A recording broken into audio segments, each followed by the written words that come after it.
औज़ुबिल्लाहि मिनश्शैतानिर्रजीम बिस्मिल्लाहिर्रहमानिर्रहीम अस्सलामु अलैकुम वरहमतुल्लाहि वबरकातुहू। जी सामीन और नाज़रीन, जैसा कि आप देख सकते हैं इस वक्त पुख्तनख्वा टेलीविज़न से हमारा दूसरा segment peace and prosperity in the region. आज का सेगमेंट जो है हमारा peace and prosperity in the region है, जिसका मकसद है कि किस तरह हमारे पाकिस्तान, हिंदुस्तान और अफ़गानिस्तान इनके जो ताल्लुकात हैं पेचीदा क्यों हैं और उस ताल्लुकात को हमने किस तरह से खुशगवार ताल्लुकात में तब्दील करके दोस्ती का, भाईचारे का और अमन का पैगाम देंगे। आज के प्रोग्राम में जैसा कि आपको पता है हमारे प्रोग्राम में मुख्तलिफ शख्सियात आती हैं, सियासी, समाजी, अस्करी, और वो अपनी पॉइंट ऑफ व्यू देते हैं। तो उस सिलसिले में आज का प्रोग्राम है, उसमें हमारे साथ जो अपने यूथ अफेयर के बलूचिस्तान के यूथ अफेयर का जो रहनुमा है कामरान साहब, JWK से ताल्लुक रखता है। वेलकम करते हैं सर आपको। शेरियार सालवी साहब जो किसी मोहताज की जो किसी तारीफ के मोहताज नहीं है, जो पूरा पाकिस्तान नहीं हिंदुस्तान और अफगानिस्तान में इसका भी काफ़ी नाम है। शेरियार सालवी साहब यूथ पार्लियामेंट की तरफ से आपको अपने प्रोग्राम में खुशामदीद कहते हैं। हमारे साथ इंडिया से मौजूद एक जी न्यूज़ के एक पुनीत साहब हैं, पुनीत पुष्कर साहब, आपको भी अपने प्रोग्राम में वेलकम करते हैं सर। और अमोल टीवी की तरफ से हमारे साथ जो दूसरा मेहमान जुड़ा है सॉरी, संदीप भट्ट साहब। संदीप भट्ट साहब इंडिया से, इन दो मेहमान हमारे इंडिया से हैं, दो मेहमान हमारे पाकिस्तान से हैं बशमूल मेरे। आप सबको अपने प्रोग्राम में वेलकम करते हैं। तो प्रोग्राम का बाकायदा से हम आगाज करते हैं। सवाल नंबर 1 की तरफ जाते हैं, कामरान साहब की तरफ। कामरान साहब, आप बलूचिस्तान से ताल्लुक़ रखते हैं, वहाँ के नौजवानों की क़यादत करते हैं आप, उनके रहनुमा हैं। वहाँ पर सूरत हाल इस वक्त, वहाँ से बार-बार शिकायतें आ रही हैं कि वहाँ पर एक बदअमनी की फ़िज़ा है। उसका सेहरा किसको जाता है और वहाँ पर अमन की फ़िज़ा कब ठीक होना है? देखें, बिस्मिल्लाहिर्रहमानिर्रहीम, इस तरह का कोई भी जो प्रोपेगेंडा किया जाता है कि बलूचिस्तान से बार-बार बदअमनी की बातें आ रही हैं, ये महज़ एक प्रोपेगेंडा है। किसी किस्म की कोई सूरत-हाल ख़राब नहीं है। लोग बलूचिस्तान में नौजवान, बच्चे, बूढ़े सब लोग बहुत अमन से रह रहे हैं। यूनिवर्सिटीज़ अपने तलबा को पढ़ा रही हैं, जो जिसका जो दिल कर रहा है, आराम से अमन-अमान है। किसी किस्म का इस तरह का कोई ग्राउंड रियलिटी इस तरह का कुछ भी नहीं है। जैसे प्रोपेगेट किया जाता है, बलूचिस्तान पे से फ़ोन आ रहे हैं, हमारी मदद की जाए, हमारा ये किया जाए, मशक़शुदा लाशें मिल रही हैं, ये मिल रहा है, ये ग्राउंड रियलिटी नहीं है। ये सिर्फ़ और सिर्फ़ मीडिया प्रोपेगेंडा है, इसके अलावा ये कुछ भी नहीं है। बलूचिस्तान का एक-एक शहर, एक-एक इलाका बिल्कुल पुरअमन है, किसी किस्म का कोई भी वहाँ पे बदअमनी नहीं है, पूरा इलाका पुरसुकून है। ये महज़ प्रोपेगेंडा है। इसका सेहरा किसी के सर भी नहीं जाता है। उसकी वजह ये है, हमारी पाक आर्मी ने, हमारी जो लोकल लीडरशिप है, बलोच सरदारों ने मिल के मुहिब्बे वतन होने का सबूत दिया है और बलूचिस्तान बिल्कुल पुरअमन है। किसी किस्म का वहाँ कोई एजेंडा नहीं चल रहा। आप कहें कि वहाँ बदअमनी है या वहाँ कोई किसी किस्म का भी कोई लड़ाई-झगड़ा है। आपकी इस बयानिए को हम रिजेक्ट करते हैं कुछ ख़ास हद पे। रिसेंटली हिंदुस्तान के एक मेजर है, उन्होंने बताया था कि बलूचिस्तान में आने के लिए आपको बाकायदा से वीज़ा दरकार होगा। तो इसके ऊपर अगर आपके कुछ कमेंट हैं, वो हम आपसे माँगेंगे। देखिए, अब वो बलूचिस्तान पे आने के लिए वो कहते हैं वीज़ा दरकार होगा। हम बोलते हैं कि इन लोगों को, इंडियन पंजाब को दिल्ली जाने के लिए फिर उसके बाद वीज़ा दरकार होगा। फिर इस तरह होगा कि इन लोगों के जो डिफरेंट एरियाज़ हैं, मुस्लिम बेल्ट से इनकी जो कम्युनिटीज़ है, उधर से दिल्ली जाने के लिए भी वीज़ा दरकार होगा। ऐसी इस तरह की किसी किस्म की कोई बात नहीं है। ठीक है, अगर आप देखा जाए बलूचिस्तान, आप 20 साल की बात करते हैं ना, 20 साल बाद बलूचिस्तान में आने के लिए वीज़ा दरकार होगा। हम बोलते हैं आपको 5 साल बाद इंडिया के अंदर एक स्टेट से दूसरी स्टेट में जाने के लिए वीज़ा दरकार होगा। बलूचिस्तान में इस तरह की कोई सूरत-हाल नहीं है। हम उनका जो मौक़िफ़ है उसको कतई जो है वो रद्द करते हैं। इस तरह की कोई बलूचिस्तान में बात नहीं है। सारे नौजवान पुनीत साहब आपकी तरफ आते हैं। इनका आरोप है कि बलूचिस्तान में इंडिया के लोग बाकायदा से वहाँ पर बदअमनी फैला रहे हैं और अमन तभी कायम होगा कि अगर बलूचिस्तान से और कश्मीर में जो हो रहे हैं और इंडिया के अंदर जो हो रहा है, अमन तभी होगा कि इन लोगों से जो बदअमनी की फ़िज़ा है वो ख़त्म हो जाए, इंडिया के अपने हाथ निकल जाए, तो यहाँ पर अमन की तरफ या अमन की बातें होगी या यहाँ पर अमन फैल जाएगा। तो ये आरोप लगा रहे हैं, या ये किस ख़ास हद तक ठीक है? ये बिल्कुल गलत आरोप है। भारत, इंडिया की तरफ से कोई भी वहाँ पे बलूचिस्तान के अफेयर्स में इंटरफेरेंस नहीं है। किसी तरह का कोई इंटरफेरेंस यहाँ से नहीं है। वहां पे क्योंकि पाकिस्तानी सेना लगातार वहां पे एट्रोसिटीज कर रही है बलोचों के खिलाफ, उसके खिलाफ में वहां रिवोल्ट हो रहा है।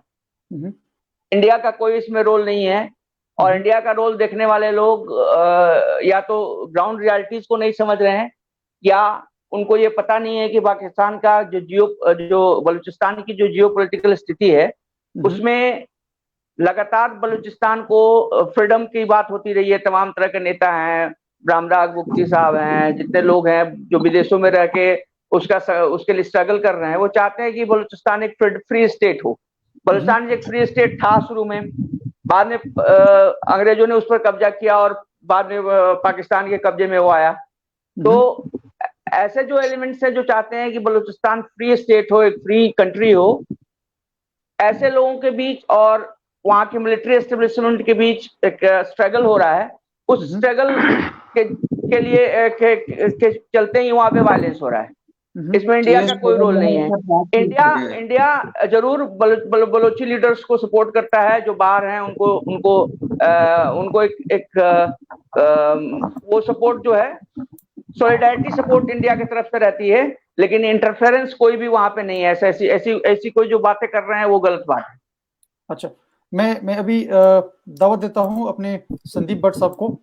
संदीप भट्ट साहब, जिस तरह आपके हिंदुस्तान है, आप देख सकते हैं कि यूरोप के आपस में पोलैंड की जर्मनी के साथ और हिटलर की इटली के साथ और फ्रांस के साथ और नीदरलैंड के साथ काफी बड़ी क्लैशेस आई है कि वर्ल्ड वॉर 2 को और बहुत अजीम जंगें लड़ी गई है वहां पर।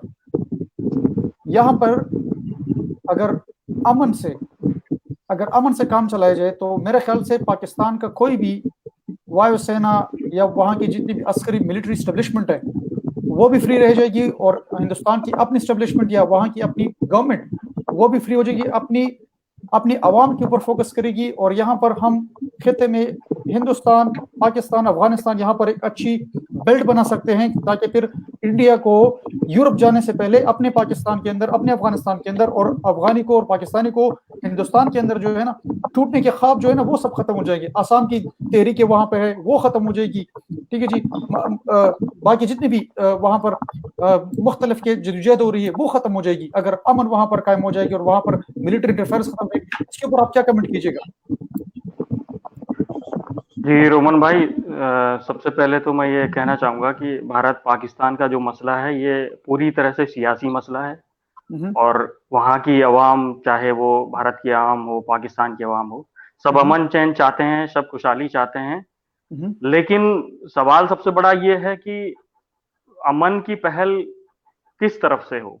डायलॉग्स दोनों तरफ से होने चाहिए, दोनों देशों के बीच होने चाहिए। अभी पिछले लंबे वक्त से आप सभी लोग देख रहे हैं कि चीजें किस तरह से हो रही हैं, सीमा पर लगातार किस तरह से चीजें हो रही हैं, सभी इस बात से वाकिफ हैं, मैं इसमें कुछ ज्यादा नहीं कहूंगा।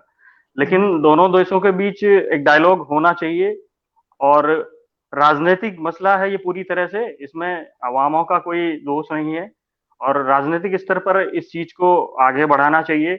और चाहे वो पाकिस्तान के सियासतदान हों, चाहे वो भारत के सियासतदान हों, तो इस मसले को आपसी मसला है, ये कोई अमेरिका आकर के या कोई दूसरा देश आकर के इसे नहीं सुलझाएगा।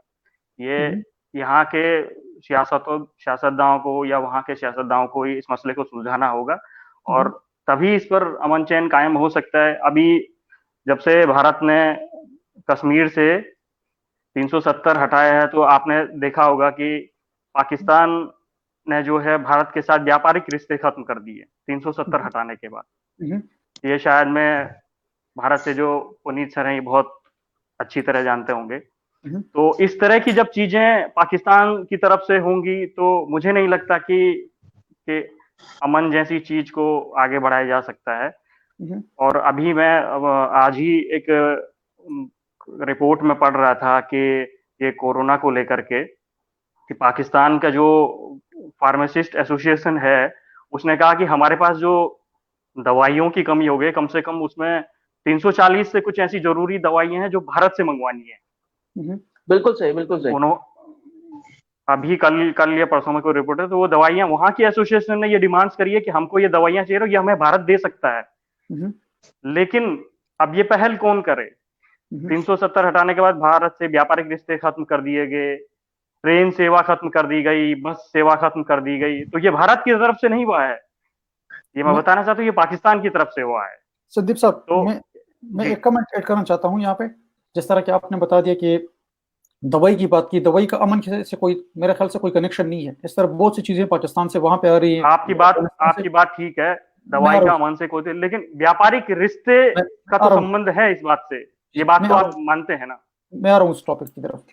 आपने कहा कि कश्मीर पे हमने 371 या ए की बात की अपने आर्टिकल्स की, तो वो आर्टिकल्स वो रहे या ना रहे, वो तो पाकिस्तान ने कभी माने ही नहीं है, क्योंकि उसके ऊपर पूरी पार्लियामेंट खड़ी है, पूरी आवाम, पूरी 20 साल जदोजहद।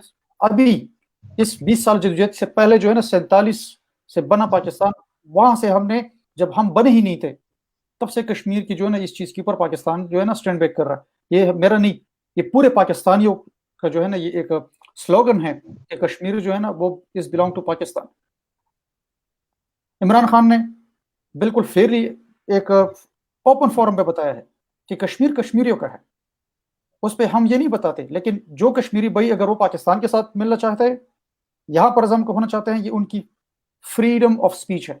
जो कश्मीरी वो हिंदुस्तान में जाना रहना पसंद करते हैं, लेकिन अब बात यह है कि पहले तो ये वाला नारा था कि कश्मीरी जो है ना वो अगर इंडिया के साथ रह जाए तो ठीक है, लेकिन अब बात ये पर आई कि वहाँ के अपने मुसलमान लोग, जिस तरह हमें रिपोर्ट आ रही है कि वहाँ के अपने मुसलमान लोग आपकी आरएसएस की जमात है वो बाकायदा से उसको एक्सप्लॉइट कर रहे हैं। तो अमन मेरे ख्याल से अगर आप लोग अपने माइनॉरिटी को के साथ अच्छा सलूक नहीं करो तो अमन तो वहां पर कायम ही नहीं होना। वो तो कश्मीर की इशू तो अभी बाद में चला गया, आपका तो अपना इशू नंबर 1 ये आ गया कि वहां पर हिंदू और मुस्लिम जो क्लैशेस हैं वो इतनी उरूज पे चढ़ गई है कि अभी आई डोंट थिंक सो कि वहां पर इस किस्म की चीजों से जो है ना अमन। मैं शहीर साहब की तरफ जाता हूँ और उसके बाद में अपन बाय वन सबको क्रॉस कमेंट की बात इजाजत दे दूंगा। शहीर साहब, संदीप साहब और पुनीत साहब ने बिस्मिल्लाहिर्रहमानिर्रहीम कुल हु अल्लाहु अहद अल्लाहु समद लम यलिद वलम यूलद वलम यकुल लहु कुफुवन अहद। बहुत शुक्रिया रोमान लाला डेरा मराना।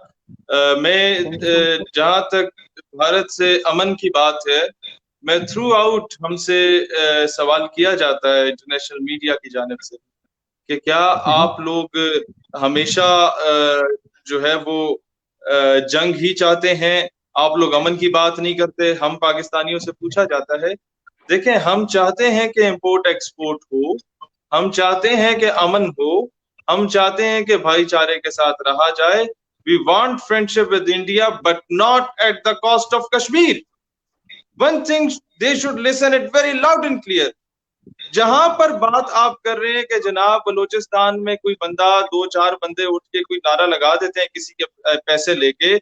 मैं गया बलूचिस्तान, मैं वहां रहा, मैंने गैरिसन एकेडमी क्वेटा में तालीम हासिल की। श्रीनगर के बाद अगर 14 अगस्त को जश्न आजादी कहीं पर सबसे ज्यादा मनाया जाता है तो वो बलूचिस्तान में मनाया जाता है। मैं डेरा बुगटी गया, कामरान भाई भी गए, हम सिबी गए, हम दोनों भाई पूरा बलूचिस्तान फिरे। ये it's half of the Pakistan.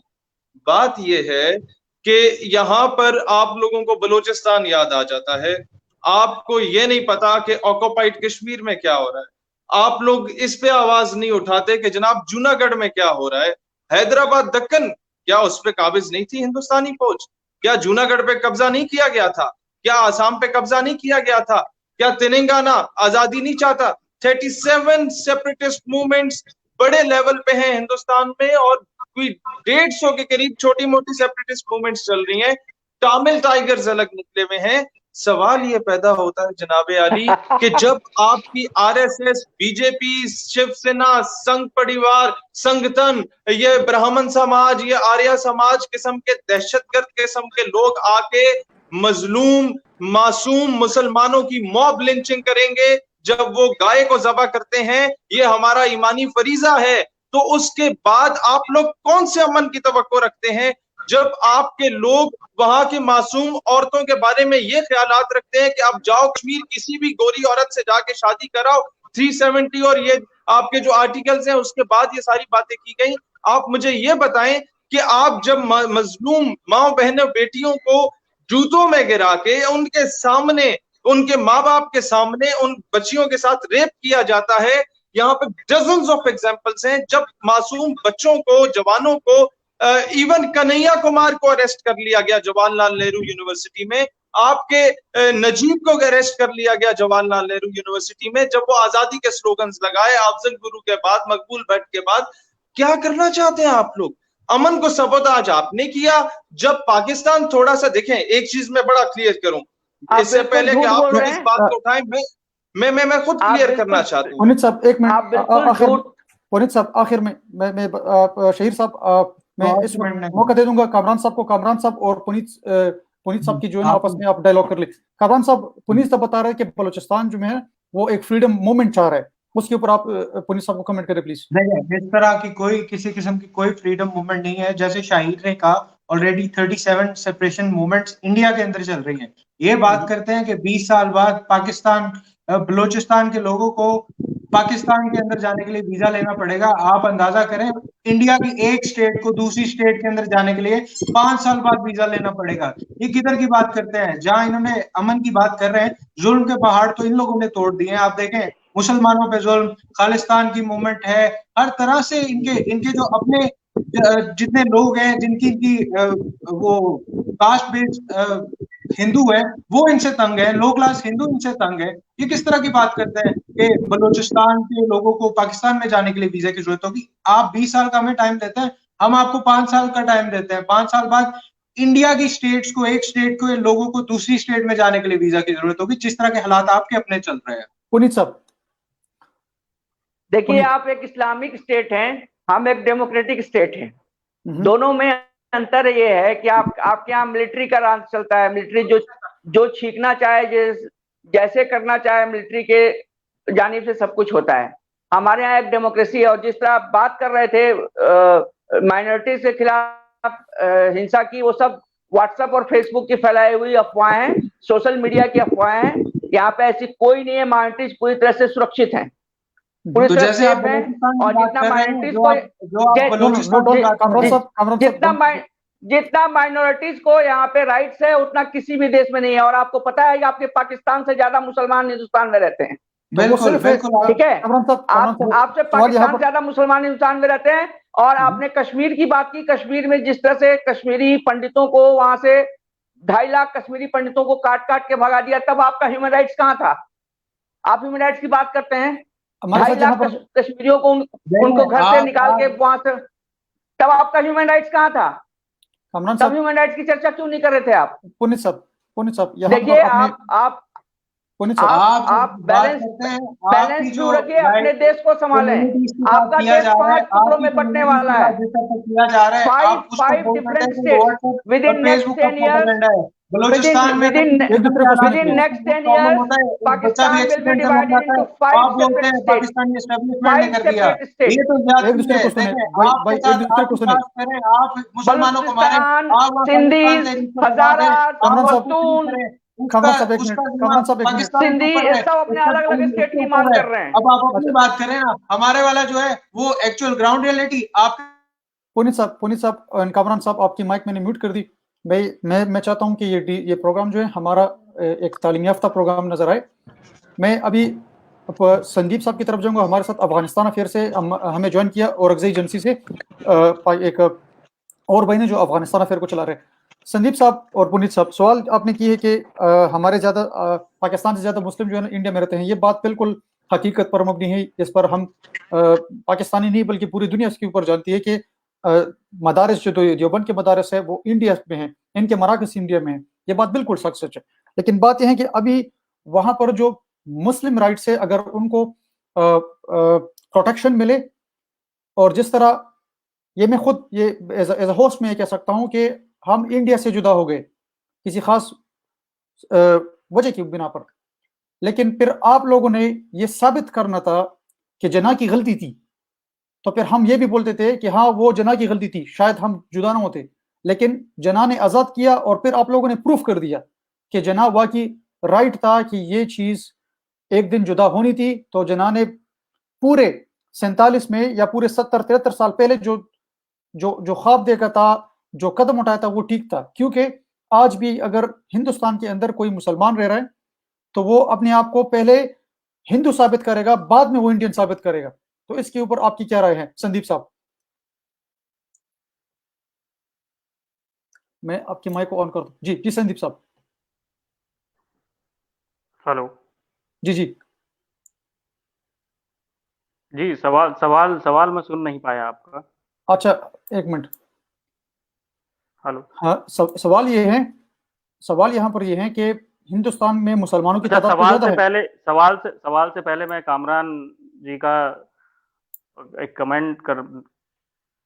Ji ji hello. जी जी आप ले लें। कामरान जी की एक बात का मैं जवाब देना चाहता हूँ। इन्होंने कहा कि भारत में जो है अपने दूसरे राज्यों में जाने के लिए वीजा का इस्तेमाल करना पड़ेगा भारत को आने वाले 5 साल में। तो कामरान साहब, मैं आपको ये बता दूं कि अभी भारत ने जो है पाकिस्तान से आए सैकड़ों मुस्लिमों को भारत की नागरिकता दी है, शायद आपको मालूम नहीं हो। तो भारत में ऐसी कोई भी स्थितियां नहीं है, आप शायद बेहतर जानते होंगे सभी लोग।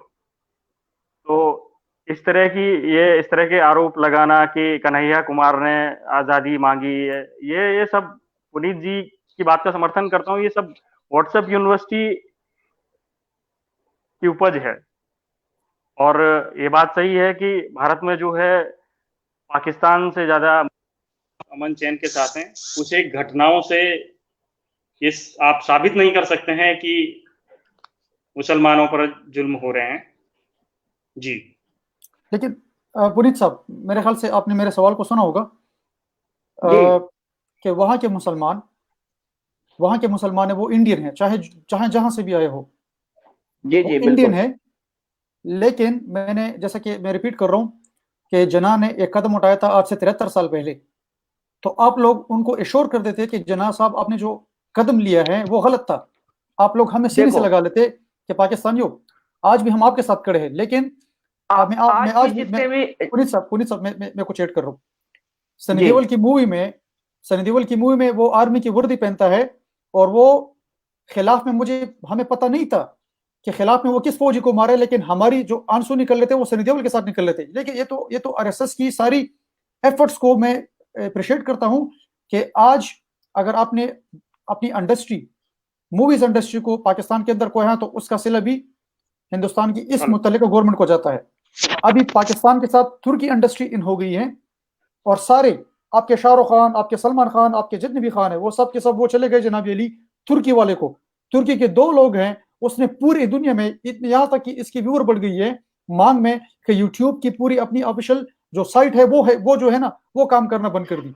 तो अभी आपकी जितनी भी मूवीज है वो पाकिस्तान में एक हफ्ते के अंदर तुर्की अपनी सारी इंडस्ट्री लगा के यहाँ पर आके हमारे पास, ये बात साफ है, ना तो हमारे साथ कल्चर पे एक है, ना तो हमारी जुबान एक है, ना तो वो मिट्टी में हमारे साथ एक है। अगर कोई साथ एक है तो इंडिया के पंजाबी, पाकिस्तान के पंजाबी लोग ये एक हो सकते हैं, इनकी कल्चर एक हो सकती है, इनकी मूवीज, इंडिया की मूवी यहाँ पे देखी जा सकती है। लेकिन जिस दिन से आप लोगों की वहां पर क्लैशेस ज्यादा शुरू हो गई, अमन की बातें सिर्फ महज सफों तक और दफ्तरों तक महदूद रह गई, तो तब से आज हर एक पाकिस्तानी चाहता है कि हमारी ताल्लुकात इंडिया के साथ अच्छी हो या ना हो, लेकिन इनकी ये सारी इंडस्ट्री ये बंद कर दे। ये हर पाकिस्तानी की आवाज है। तो ये कुल्हाड़ी आपने अपने अपने पांव पे खुद नहीं मारी सर?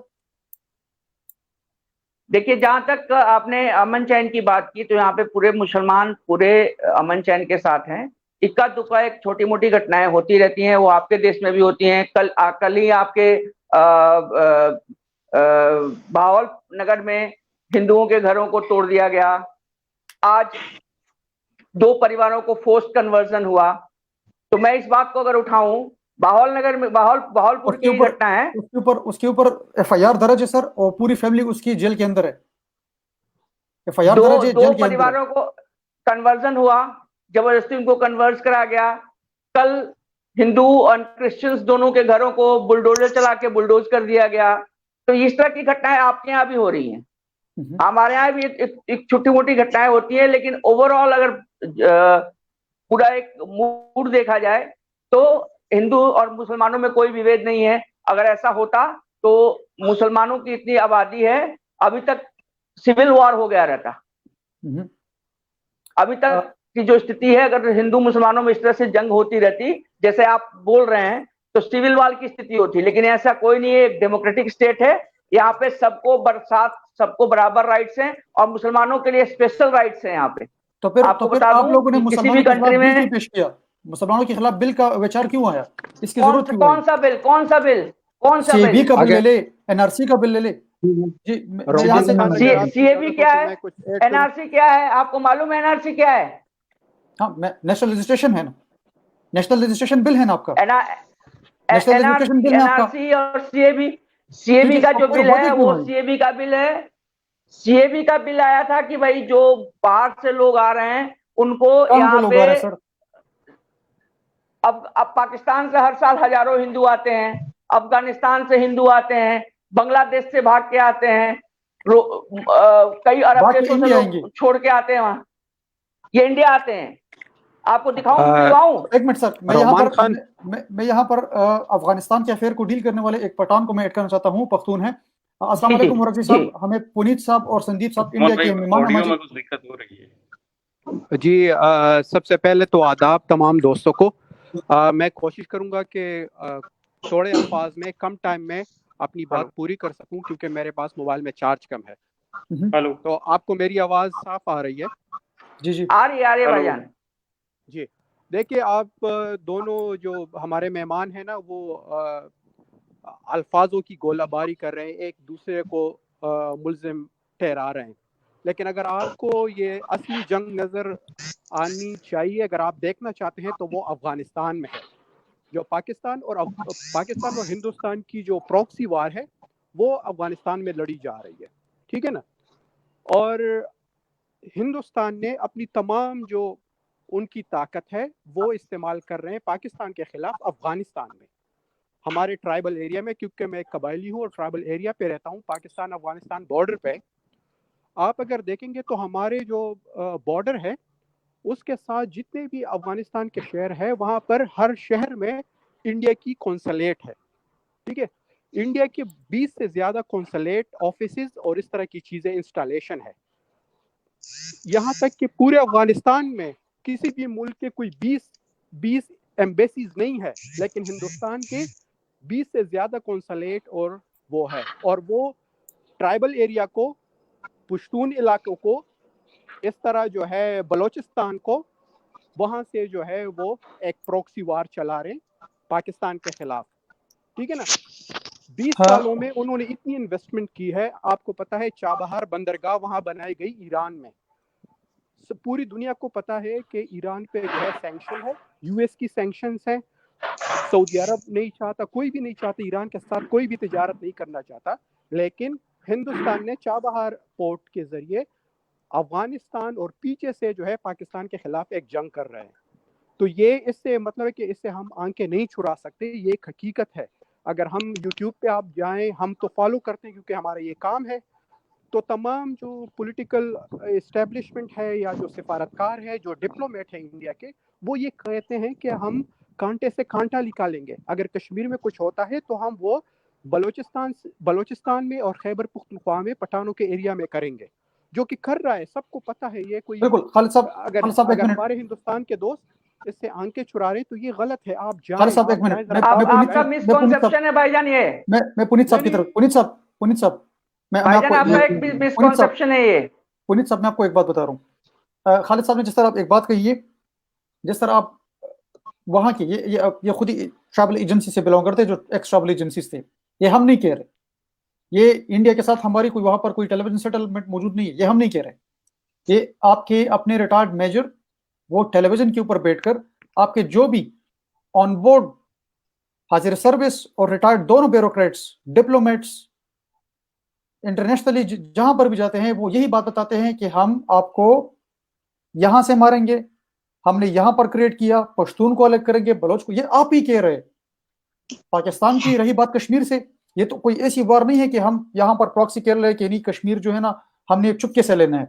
कश्मीर तो के ऊपर तो 47 से पाकिस्तान बने से पहले ही कश्मीर के ऊपर बातें चल रही थी। तो पाकिस्तान बनने के बाद उसके ऊपर तो पाकिस्तान की सारी रियासत खड़ी है, पूरे पार्लियामान खड़ा है, पूरी रियासत उसके पीछे खड़ी। वो तो कोई प्रॉक्सी नहीं, पूरी दुनिया को बता रहे। लेकिन जो कुछ आप कर रहे हैं, एक तरफ से अमन की भाषाएं दे रहे, दूसरी तरफ आप बलूचिस्तान को अलहदा करने की बातें कर रहे, दूसरी तरफ से आप वाया अफगानिस्तान, और अभी तो जिस तरह आपने बात की है अफगानिस्तान, तो वहां पर तो अभी सिचुएशन ये है कि अफगान तालिबान ने खुलेआम धमकी दी है, शायद इंडिया के बहुत से जर्नलिस्ट को पता हो, बशमूल आपके, कि वो अभी वहां से इनखला के बाद अमेरिका जो ही निकलेगा तो वो तो पबजी खेलने, वो तो उन्होंने तो फिर इंडिया आना है, तो फिर उसको आप किस एंगल से देखते हैं? देखिए, आपने जो ट्वीट का जिक्र किया, वो ट्वीट सब पाकिस्तान के जो आर्मी है उसके द्वारा ट्वीट कराए गए थे। जो ऑफिशियल ट्वीट है उसमें कहा गया था कि पाकिस्तान अफगानिस्तान का जो तालिबान है उसके स्पोक्सपर्सन जो दोहा में बेस्ड हैं, उनके हवाले से कहा गया था कि ऐसा हम किसी भी दूसरे देश के मामले में कोई इंटरफेरेंस नहीं करेंगे। ये पाकिस्तान के जो ट्रोल आर्मी है उसका कमाल है कि उसने एक फेक ट्वीट के जरिए ये सारी चीजें करवाई। मैं उस चीज को लगातार फॉलो कर रहा हूँ, और मेरे जो स्पोक्स पर्सन है, दोहा बेस्ड स्पोक्स पर्सन है अफगान तालिबान के, उनसे बात भी हुई है इस बारे में। उनका ऑफिशियल ट्विटर आईडी कुछ और है, उसको चेंज करके ट्रोल आर्मी ने, पाकिस्तान के ट्रोल आर्मी ने गलत सलत चीजें उस पर पोस्ट की थी। लेकिन वो तो हर शाम, दूसरी बात, वो तो हर शाम जो है ना ब्रॉडकास्ट करते हैं, बाकायदा इंडिया का नाम ले रहे हैं। वो तो हर रात प्रोग्राम करते हैं, वो तो हर रात आपके नाम ले रहे हैं। ओरिजिनल ट्वीट आईडी मैं आपको शेयर करता हूँ व्हाट्सएप पे, आप उनसे बात करें, उनका नंबर भी शेयर करूंगा, आप उनसे बात करें, उनका ऑफिशियल पोजीशन जान लें। आप ट्रोल आर्मी के भरोसे मत रहें। नहीं, मैं आर्मी के भरोसे नहीं, मैं उनकी वो बयान आपके सामने रख रहा हूँ जो वो हर रोज हर शाम, मैं अभी आपको दिखा सकता हूँ, उनकी रिप्रेजेंटेटिव है, बाकायदा रिप्रेजेंटेटिव सारे अफगानिस्तान के लोग, सब उनको जाते हैं, वहाँ के इंजीनियर्स, डॉक्टर्स उनके साथ ब्रॉडकास्ट में शरीक होते हैं। मैं अभी आपको दिखाता हूँ, वो हर शाम, मैं आज रात अगर वो दोबारा से लाइव ब्रॉडकास्ट चलाएंगे, मैं आपको उसकी लिंक भेज दूंगा, आप खुद ही जाए, बिल्कुल भेजिएगा, मैं आप शिरकत करिए, मैं आप और उनके जो है ना डायलॉग्स का बाकायदा से एहतमाम कर दूंगा, वो कोई मसला नहीं है। लेकिन बात यह है कि वो एक ऐसी कुव्वत है, जिस तरह आपने बता दिया कि इस्लामिक स्टेट है, तो वही इस्लामिक स्टेट डेमोक्रेटिक स्टेट के ऊपर और पूरी नेटो और अफगानिस्तान के अंदर इंडिया, इसराइल, जितनी भी इन्फ्लुएंस है उसको ताबड़तोड़। देखिए, अफगानिस्तान के लोगों को तो इंडिया का शुक्रगुजार होना चाहिए, जिस तरह से अफगानिस्तान ने, भारत ने वहां पे ह्यूमैनिटेरियन एड दिया है, जिस तरह से वहां पे चीजों को मुकम्मल किया है, वहां के लोगों को जिस तरह से फायदा पहुंचा रहे हैं, ये तो उनका शुक्रगुजार होने के बाद बजाय आप उसको नेगेट कर रहे हैं। मैं सिर्फ एक चीज ऐड करूंगा, फिर बाकी आपने क्या है, एक ह्यूमैनिटेरियन एड के रूप में जितना अफगानिस्तान को इंडिया ने दिया है, उतना शायद ही किसी मुल्क ने दिया होगा। वहाँ जो एस्टेब्लिशमेंट है, यूनिवर्सिटीज, हॉस्पिटल्स, बिल्कुल मैं यहाँ तक टॉयलेट भी बना कर दिए हैं। जी, छोटा सा कमेंट करूंगा और फिर मैं बाकी गेस्ट को मौका दूंगा। आपने कहा कि ह्यूमैनिटेरियन, कामरान साहब एक मिनट, मैं मौका दे रहा हूँ। पुनीत साहब, जिस तरह आपने ह्यूमैनिटेरियन एड की बात की है, ये वही अफगानिस्तान है जो रशिया को वहां पर इन्वेजन में भारत ने उनके साथ मिलकर पूरी दुनिया रशिया की जंग के खिलाफ थी। पूरी दुनिया, अमेरिका, जर्मनी, सब जर्मनी के खिलाफ, रशिया इन्वेजन के खिलाफ थी। ये वही भारत है जो पूरे अफगानों का खून बहा के और 10 साल बाद वहां से चित होकर वापस जनरल जवाहर के मार के बाद वो वहां से निकल गए। तो वो ह्यूमैनिटेरियन एड कहाँ पे गया सर? मैं संदीप भट्ट को साहब एड करना चाहता हूँ, संदीप भट्ट और शहरियार सालवी साहब, डायलॉग करें प्लीज। संदीप भट्ट। यार पहले तो ये है रोमान लाला, पौने घंटे से आपने बिठा के मेरा मौका खा जाते हैं। मैं आता हूँ पुनीत साहब की बात पे कि आपने अफगानियों को मेरा खून खोल रहा होता है, माइक मेरा बंद होता है। अफगानियों को आपने टॉयलेट्स बना के दिए। पुनीत साहब, with due respect and with due apology, Hindustan में 40 करोड़ अवाम फुटपाथ पे सोते हैं, वहीं पे मूतते हैं, माजरत के साथ उनको टॉयलेट बना के देते हैं पहले। दूसरी बात ये है, आपने कहा कि 2.5 लाख पंडितों के गले काटे गए मकबूजा कश्मीर में, आप आके हमारे इलाके को ऑक्यूपाई करेंगे, तो what do you expect from us? आपका इलाका तो इस तरह का हुआ नहीं, लेकिन हमारे इलाके पे आप आके ऑक्यूपाई करते हैं, तो वहां से क्या एक्सपेक्ट करते हैं? वो आपका आके वो क्या कहते हैं, स्वागत करें, बल्ले क्या बात है, तशरीफ लाए। भाईजान, आप जो मीडिया जो प्रोपेगेंडा करता है, आप सुने प्लीज, मैंने बड़े गौर से सुना, बहुत गौर से सुना।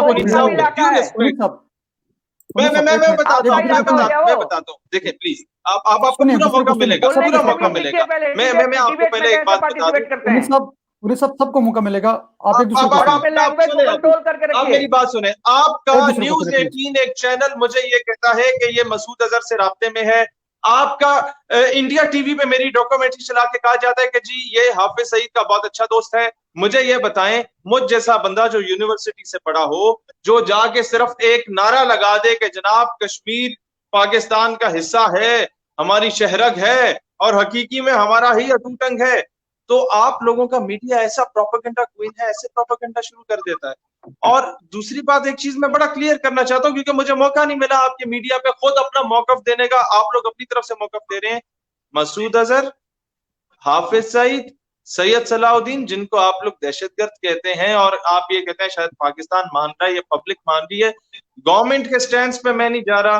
पाकिस्तान की 22 करोड़ आवाम के दिलों में वो बसते हैं। Why should we call them a terrorist? जब आपका ची गुवेरा, भगत सिंह और ये कमांडर बोसे, भगत सिंह कमांडर बोसे को मैं बहुत कदर की निगाह से देखता हूं। They were freedom fighters. Allama Kifayat Ali Kafi रहमतुल्लाह अलैह was a freedom fighter. Fazl Haq Khairabadi रहमतुल्लाह अलैह was a freedom fighter. Then why not Burhan Wani? Then why not Masood Azhar? Then why not Salauddin? Then why not Hafiz Saeed? Then why not ये Riyaz Naikoo? Then why not this doctor Manan Wani? Then why not Afzal Guru? Then why not ये देखें, बात बहुत clear है। आप जब पत्थर मारेंगे तो आपको भी गुलेल से मारा जाएगा। आप बंदूक उठाएंगे तो हमें भी जिस्मों से बम बांधने पड़ेंगे। आप जब वहां से तशरीफ लाएंगे तो हम आपके आगे स्वागत नहीं करेंगे। जिम खाने में हमने आपको पहले भी बहुत अच्छा नाश्ता कराया था, अब आप अगली बार केपी के खाने पे तशरीफ लाइएगा, हम पूरी दावत देते हैं आपको, बहुत अच्छा स्वागत करेंगे। पाकिस्तान का पठान, ये जो रोमान बैठा हुआ है, ये तो बड़ा बच्चा हुआ बैठा हुआ है, ये क्योंकि होस्ट है, वरना इसके जज्बात में बता दूं, आज भी केपीके का पठान कह रहा है कि कल राशा खुबे खबर खुशबू सरा। बात यह है, अयूब की कॉल पे तब भी पाकिस्तान की माए बहने बेटियां खाइयां बेलचे उठा के ले आई थी। हमारी कौम तैयार है, हमारी फौज की 7 लाख नहीं 22 करोड़ आवाम हमारी फौज की सफाई है।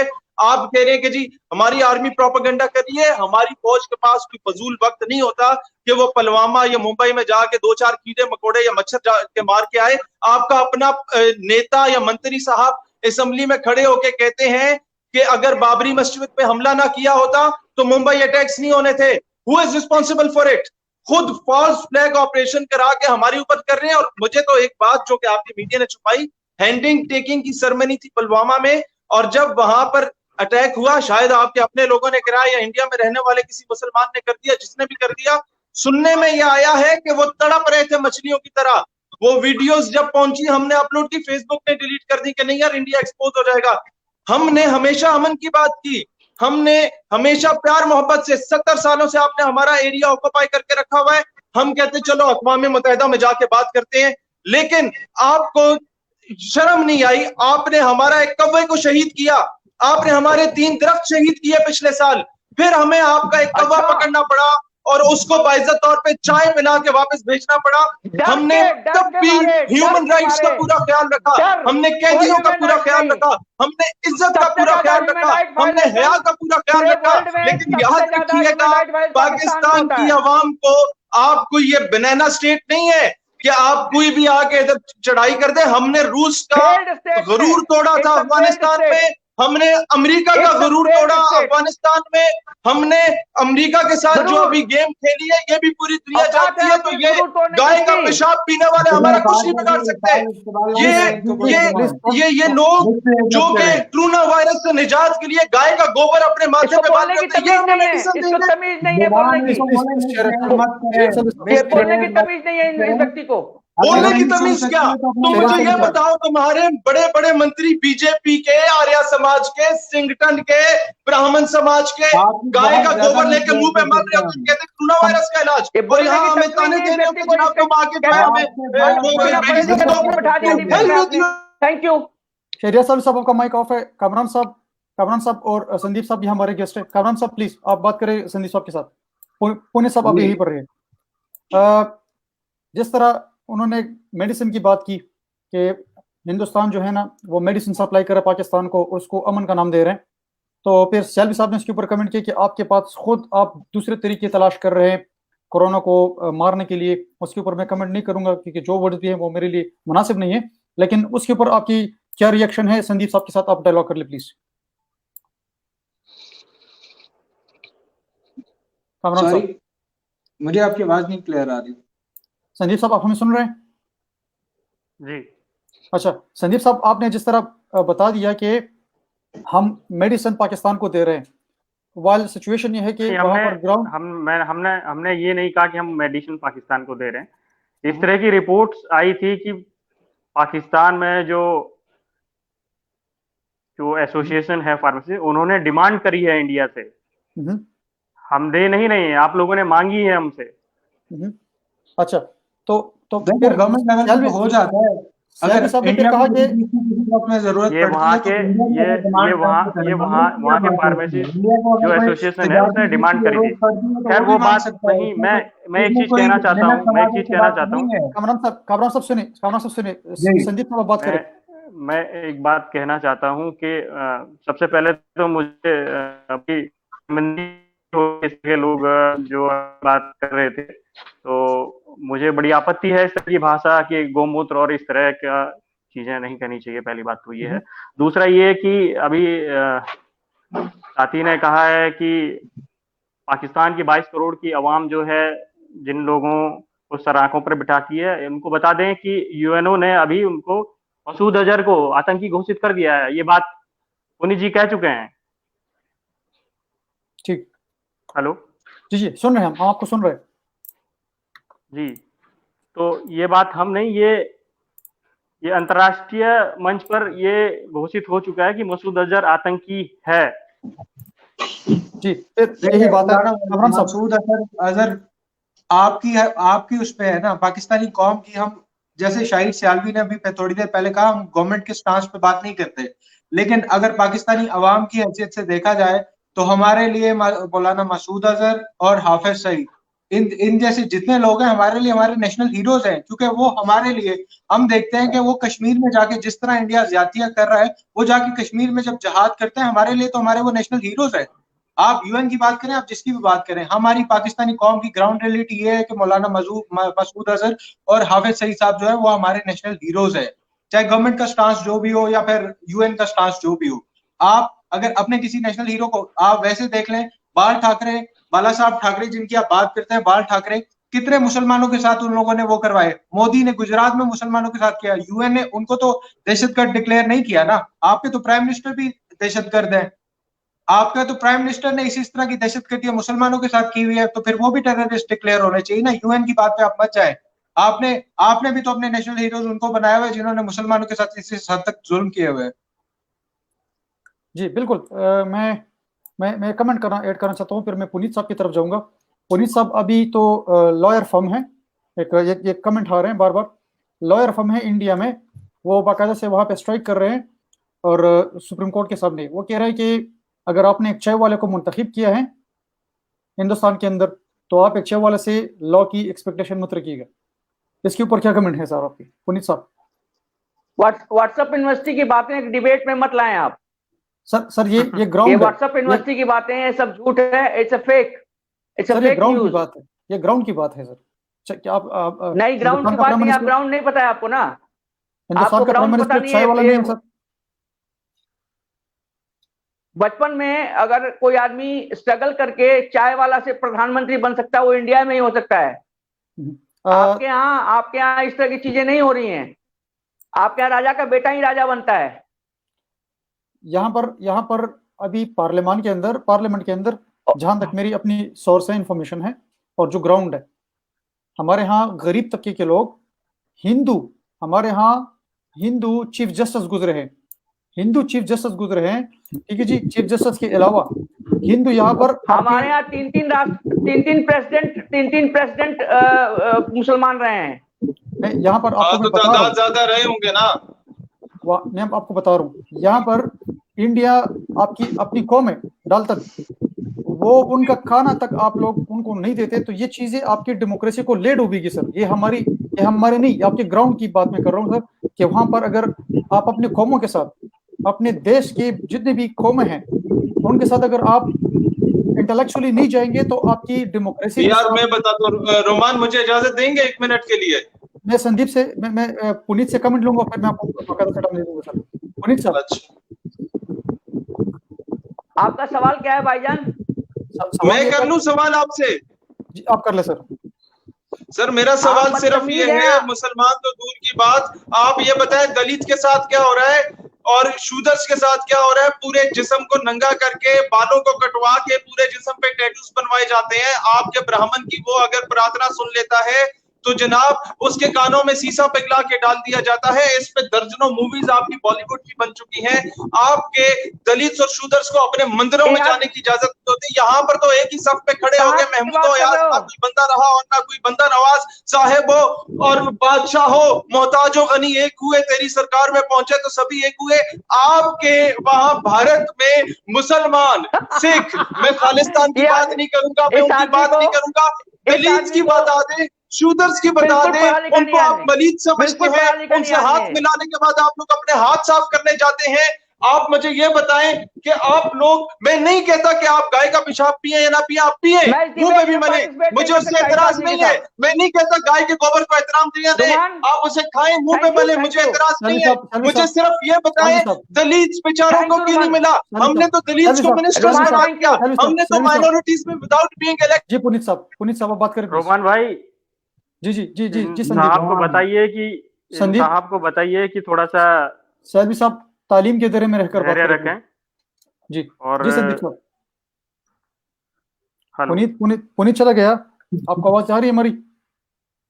जी जी जी जी जी आप कमेंट बैक करें प्लीज। हेलो जी जी आवाज आ रही है आपकी सर। जी, मैं इन साहब को बताना चाहता हूँ कि इतने आवेश में आने की जरूरत नहीं है और व्हाट्सएप यूनिवर्सिटी के बाहर बहुत बड़ी दुनिया है। बस इतना ही कहूंगा मैं, इतना काफी है इनके लिए। कामरान साहब। जी माइक लगा देना भाई, व्हाट्सएप में यूज ही नहीं करता अव्वल तो।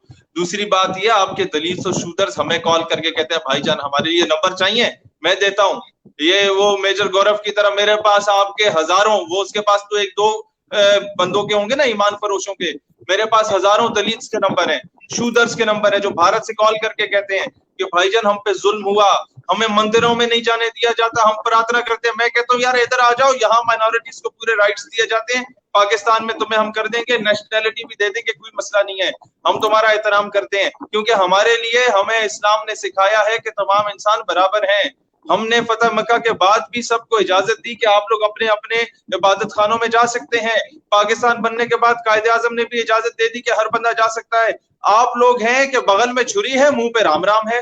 भाईजान इस तरह की पॉलिसी नहीं चलेगी। हम तो इंतजार में हैं, आप लोग एलओसी की आगे वायलेशन करते हैं, किसी दिन इंटरनेशनल बॉर्डर पे आना, फिर देखते हैं। एलओसी पे तो दोनों तरफ हमारे पाकिस्तानी बैठे हुए हैं ना, वहां मकबूजा में भी हमारे पाकिस्तानी, जो हमसे बड़े पाकिस्तानी, आजाद कश्मीर में भी जो पाकिस्तानी है, वो दोनों तरफ इन बेचारों की शहादतें होती हैं। मुझे सिर्फ किसी दिन इंटरनेशनल बॉर्डर की वायलेशन करके देखो, फिर तुम्हें बताते हैं।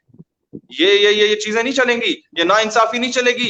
माइनॉरिटीज पे जो जुल्म हो रहा है, और फिर जाके अमेरिका की गोद में जाके बैठ जाना, और फिर आके हमारा माइक म्यूट करवा के बोलना कि जी अदब का दायरा। कौन से अदब का दायरा? मुसलमानों को बरहना करके उनके जिस्म के खाल तुम लोग नोच लेते हो, जिंदा जला देते हो। और भाई हम लोग, अगर एक बहुत क्लियर बात है, हम लोगों को अगर फलस्तीन में जुल्म हुआ हमें तकलीफ हुई, कश्मीर में हुआ हमें तकलीफ हुई, मुंबई, लखनऊ, दिल्ली, कहीं पर मुसलमानों पे जुल्म हुआ, हम उसे एक जिस्म की मानंद लेते हैं, हम उठा के उन्हें जला नहीं देते। बाइज्जत तौर पे उन लोगों को बरियल होता है, उनके कब्र पे गुलपाशी की जाती है। आप लोग आइंदा, एक चीज बहुत क्लियर है, हम लोग ये चीजें बर्दाश्त कर नहीं सकते। खुदारा इस तरह की कोई हरकत ना करे जिससे फिर आप लोगों को दोबारा अक़वाम मुत्तहिदा में जाके कहना पड़े कि मसूद अजहर, हाफिज सईद के बाद शहीद सियालवी पे भी पाबंदी लगा दो, कामरान पे भी पाबंदी लगा दो। डेरा बुगटी की बात करते हो, डेरा बुगटी में कामरान जिस पार्टी से ताल्लुक रखता है, उसके चेयरमैन ने 3 साल पहले ऐलान किया है कि हम 50,000 रज़ाकार अफ़वाज पाकिस्तान को देने को तैयार है हिंदुस्तान के जिहाद के लिए। हम लोग, तुम किसकी बात कर रहे हो? बलूचिस्तान का तो बच्चा जिहाद के लिए तैयार है, वो तो आज भी मूंछों को ताए देता है। तो तुम्हारे कई लोगों, मैं वो अल्फाज नहीं इस्तेमाल करना चाहता। अब सिर्फ मैं कहना चाहता हूं, अमन कायम करना चाहते हैं, मुसलमानों पे जुल्म करना छोड़ दें। आप फ्री फॉर, आप रेफरेंडम कराएं कश्मीर में, प्लेबिसाइट कराएं, Kashmiris have to decide about their future. हम नहीं इंपोज करना चाहते कुछ, they have to decide either to live with India or with Pakistan or to become a separate homeland. But unfortunately आप करवा कुछ भी नहीं रहे। फिर आप लोगों को तकलीफ होती है कि जनाब ये लोग इंटरफेयर कर रहे हैं। भाई हमारा हिस्सा है, आप काबिज हैं, मुझे आज मौका मिले मैं आज आ जाऊं जिहाद के लिए। मामला ये है, मेरी सरजमीन है, मेरे घर पे तुमने कब्जा किया, मैं क्यों ना पत्थर उठा के तुम्हें मारूं। मैं तो कभी इस तरह की वो माजरत खाना पॉलिसी पे अमल नहीं करूंगा कि नहीं जी हमें प्यार मोहब्बत से। नो, मेरी माँ बहन बेटी के साथ ज्यादती की गई है रोमान भाई, मैं इन चीजों को नहीं बर्दाश्त कर सकता। संदीप साहब कमेंट बैक कीजिए प्लीज। इन साहब के अल्फाजों से मैं राब्ता नहीं रखता हूँ सारे कि भारत में मुसलमानों के साथ क्या हो रहा है, दलितों के साथ क्या हो रहा है, ये भारत का मसला है। भारत का मसला है, मुस्लिम बहैसियत कौम है। इकबाल ने कहा था बाजू तेरा इस्लाम की क्या हो रहा है, कैसे हो रहा है, भारत का मुसलमान मेरा भाई है, वो मुझसे राब्ता करता है, भारत की माए बहनें बेटियां रोती हैं मुझसे कॉल करके, मेरा कलेजा छूटता है। हर दलित, भारत का हर मुसलमान, भारत का हर दलित, भारत का हर आदमी भारत के साथ है, भारत की आवाम है। तुम अपने पाकिस्तान के बारे में सोचो। बलूचिस्तान का हर आदमी है ना, बलूचिस्तान का हर मुसलमान है, वो भी पाकिस्तान के साथ है। तुम अगर बात करते हो ना इंडिया की, तो आप ये देखें कि फिर जो आप बात बार बार करते हैं कि बलूचिस्तान को वीजा लेके जाना पड़ेगा पाकिस्तान में, इस तरह पाकिस्तानी भी सारे पाकिस्तानियों के साथ है। आपकी तरह हमारी मूवमेंट्स नहीं चल रही, वहाँ ग्राउंड रियलिटी पे कुछ भी नहीं है। आप व्हाट्सएप यूनिवर्सिटी की बात करते हैं, व्हाट्सएप यूनिवर्सिटी से बाहर आप खुद भी देखें कि आपके इंडिया में क्या हो रहा है और पाकिस्तान में इस तरह के कोई मामला नहीं चल रहे। अगर आप ये बात करते हैं ना कि आपके इंडियंस जो है वो इंडिया के साथ है, तो इसी तरह जो आपके मेजर गौरव ने कहा था उसको भी ये बात समझनी चाहिए कि जितने पाकिस्तानी हैं वो सिर्फ पाकिस्तान के ही साथ है। कोई प्रोपेगेंडा, कोई आवाजें नहीं आ रही इंडिया को बलूचिस्तान से किसी किस्म की भी मदद की। आप भी इस चीज मैं दावत देता हूँ कामरान भाई, मैं और आप मिलके इन्हें दावत देते हैं, मोदी जी को बलूचिस्तान आओ बलूचिस्तान, हम आपको कोई एक घर दिखा दो जिसपे पाकिस्तानी परचम न लगा हुआ हो, कोई एक बंदा दिखा दो जिसके सीने पे पाकिस्तानी परचम न लगाओ। To hell with your so called propaganda. तुम लोग नो, मैं अपने मीडिया पे लाइव शोज पे क्यों नहीं लेते?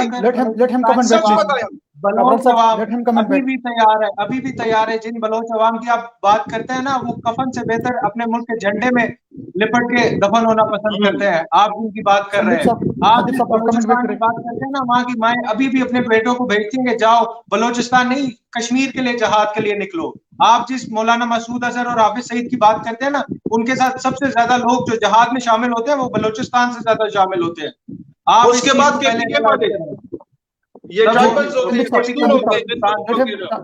दीजिए एक दूसरे को। संदीप साहब आप कमेंट बैक कीजिए प्लीज। फिर हमारा दूसरा पुख्तनख्वा से एक जर्नलिस्ट ने हमें ज्वाइन किया है, फिर हम उसको भी मौका देंगे। संदीप साहब।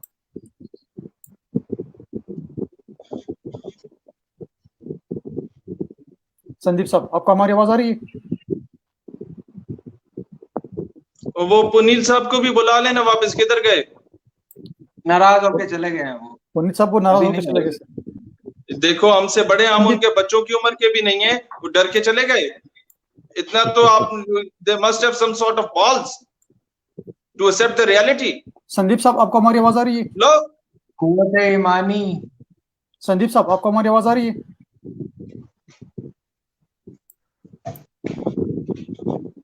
आपकी आवाज यहाँ पे नहीं आ रही। I think he also wants to go।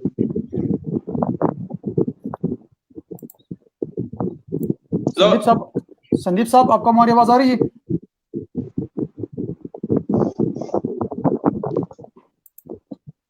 Sandeep साहब चले गए और यार ये भी चले गए, ये क्या मसला हो रहा है? इन्हें बुलाएं, हम इनका एहतराम करते हैं। हम तो अभी अमन की तरफ आ ही रहे थे, दोस्ती की बात कर रहे थे। हम तो अभी अमन की बात तो शुरू होने लगी थी, अमन से पहले चले गए। ये लोग अमन नहीं चाहते हैं। देखिए ये मुज़ाकरात छोड़ के ये अक़वाम मुत्तहिदा से भी इसी तरह भाग जाते हैं। हमारे साथ पुख्तनख्वा ने ज्वाइन किए हैं चश्मान साहब, जो कि एक FM के RJ भी रह चुके हैं और एक जर्नलिस्ट हैं जर्मनी मुकीम। चश्मान साहब आपको अपने प्रोग्राम में खुशामदीद कहते हैं। वालेकुम अस्सलाम रहमतुल्लाहि व बरकातुहू। जितने भी यहाँ पे मेरे दोस्त हैं सबको अस्सलाम वालेकुम और एडवांस में जितने भी आप देखने वाले हैं सबको अस्सलाम वालेकुम और ईद मुबारक। बात ये है कि इन लोगों ने हमेशा हमारे घर में, हमारे मुल्क में कुलभूषण जातियों के बच्चे छोड़े हैं। इन लोगों ने सिर्फ यही किया है। और जो अफगानिस्तान है जिसके साथ मेरा तकरीबन 2500 किलोमीटर का बॉर्डर है, इन लोगों ने पिछले कई सालों से उन अफगानियों के जहन में पाकिस्तान के लिए जो नफरत पैदा की है, पाकिस्तान के लिए जो नफरत की वो जो पौधा जो उसने पैदा किया है, मैं इनसे यही सिर्फ बात कहना चाहता हूं कि अफगानिस्तान मेरा हमसाया मुल्क है।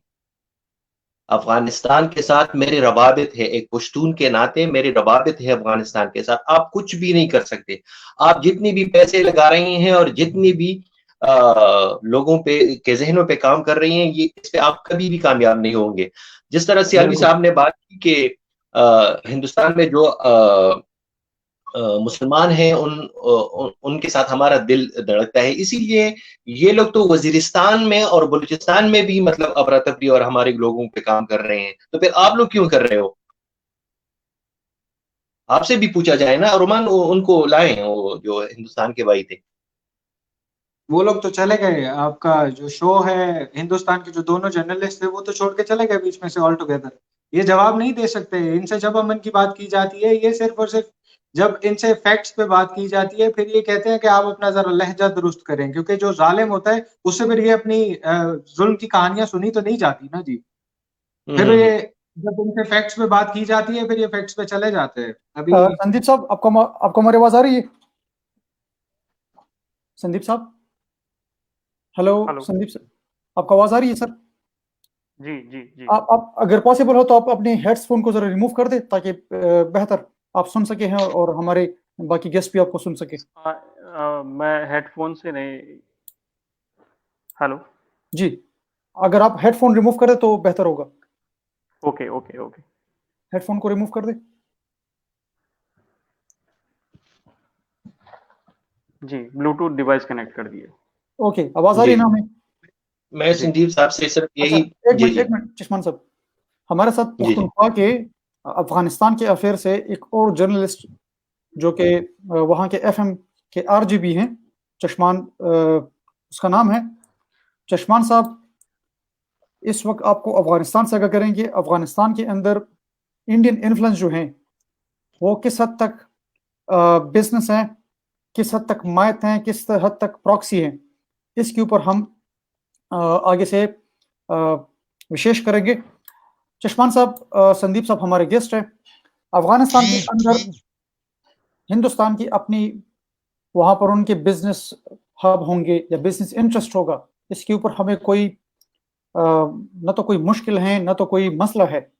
लेकिन जहाँ पर इस वक्त वहाँ पर उनकी मुसलसल वहाँ की ब्यूरोक्रेट्स का इजाफा होना, वहाँ पर कौंसलेट जनरल का इजाफा होना और वहाँ पर उनकी आजकल की जो काविशें हैं, और जिस तरह की इनके अपने रिटायर्ड जनरल्स खुद कहते हैं कि हमने जो एक मैप किया है, टेबल टॉक बनाई है और जो पेपर वर्क की है, वो कुछ ऐसी चीज है कि वो ऐसी चीज है। हेलो, हमारी आवाज आ रही है आपको? हमारी आवाज आ रही है सर? संदीप